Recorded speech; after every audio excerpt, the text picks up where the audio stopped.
ஒரு இக்கட்டான நெருக்கடியான நேரம். நாடாளுமன்ற தேர்தல் நம்மை நோக்கி வந்து கொண்டிருக்கிறது. இந்த வாரத்திலோ 10 நாளிலோ கரண்ட் ஆஃப் ஈவென்ட்ஸ் என்று சொல்லுவார்கள், தேர்தல் அட்டவணை வர இருக்கிறது. அந்த யுத்த களத்தில் என்ன செய்ய போகிறோம் என்பதைத்தான் இந்திய துணைக்கண்டமே இன்றைய தினம் அருமையான தங்க மகன் ஓபிஎஸ் அவர்களை பார்த்துக் கொண்டிருக்கிறது. என்ன முடிவெடுக்கப் போகிறார்கள் என்று சொல்லி அதிக நேரம் நான் எடுத்துக்கொள்ள விரும்பவில்லை. அதற்கு முன்னாலே இந்த மாவட்டம் அதிகமாக கூட்டத்தை சேர்த்ததா, தஞ்சை கரணி அதிகமாக கூட்டத்தை சேர்த்ததா, தேனியிலே மக்கள் வெள்ளம் பொங்கி எழுந்ததா, இப்படியெல்லாம் ஒவ்வொரு மாவட்டத்திற்கும் தென்காசியிலே கடல் அலையென திரண்டு நின்றதா, இப்படி போட்டி போட்டுக்கொண்டு இந்த தலைவனை மக்கள் வெள்ளத்திலே வரவேற்ற மாவட்ட செயலாளர்களுக்கும் கழக நிர்வாகிகளுக்கும் நெஞ்சார்ந்த நன்றியை முதலிலே சமர்ப்பித்து வழங்குகின்றேன். நீங்கள் ஒரு மாபெரும் சரித்திரத்தை படைத்திருக்கிறீர்கள். ஒரு சிறிய 1.5 மாத காலத்திலே 35 வருவாய் மாவட்டங்களிலே சுற்றி வந்துவிட்டோம். எங்கு பார்த்தாலும் எந்த ஊடகங்கள் எல்லாம் நம்மை பார்க்காமல் இருந்ததோ, எந்த அரசியல் தலைவர்கள் எல்லாம் நம்மை பேசாமல் இருந்தார்களோ, அவர்களெல்லாம் திரும்ப எங்கு பார்த்தாலும் மூளை முடுக்கெல்லாம் ஓபிஎஸ் ஓபிஎஸ் ஓபிஎஸ் என்கின்ற குரலை எழுப்புகின்ற வேண்டும் இன்றைய தினம் இருந்ததற்கு காரணம் உங்களது இடைவிழா முயற்சிகள் தான். மீண்டும் மீண்டும் சொல்லுகிறேன், உங்களது உழைப்பு வீண் போகவே போகாது. அதிலே நம்பிக்கை இருப்பவன் ஒன்றை சொல்ல கடமைப்பட்டிருக்கின்றேன்.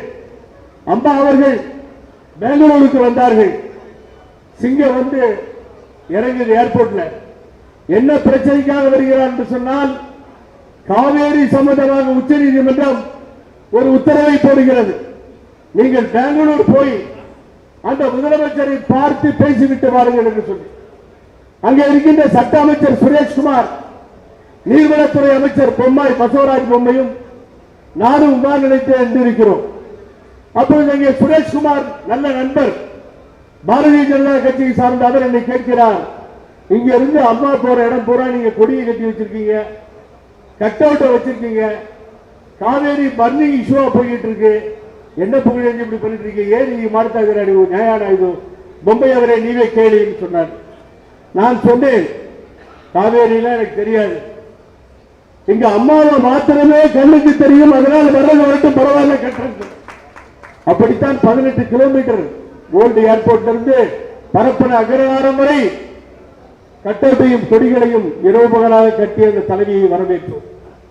அங்க வந்து காவேரியில உட்கார்ந்த உடனே அம்மா சொல்றாங்க, as per the Supreme Court direction, நான் உங்களிடத்தில் தண்ணீர் கேட்கிறேன், கொடுக்க முடியுமா முடியாதா, 2 வார்த்தை சொல்லுங்கள் என்று கேட்கிறார்கள். அவர் இல்ல அப்படி வழித்து பதில் சொல்றார் அம்மா கிட்ட, இல்லம்மா இவ்வளவு டிஎம்சி இருக்கு, நான் கேட்டதுக்கு பதில் கொடுக்க முடியுமா முடியாதா, அதை மாத்திரம் சொல்லுங்கள். அவர் சொல்றாரு இப்ப இருக்க நிலைமைக்கு கொடுக்க முடியாது. அம்மா சொல்றாங்க, இனி உங்ககிட்ட பேசி பிரயோஜனம் இல்லை, நான் வெளியில போறேன். வெளியில வந்தாங்க.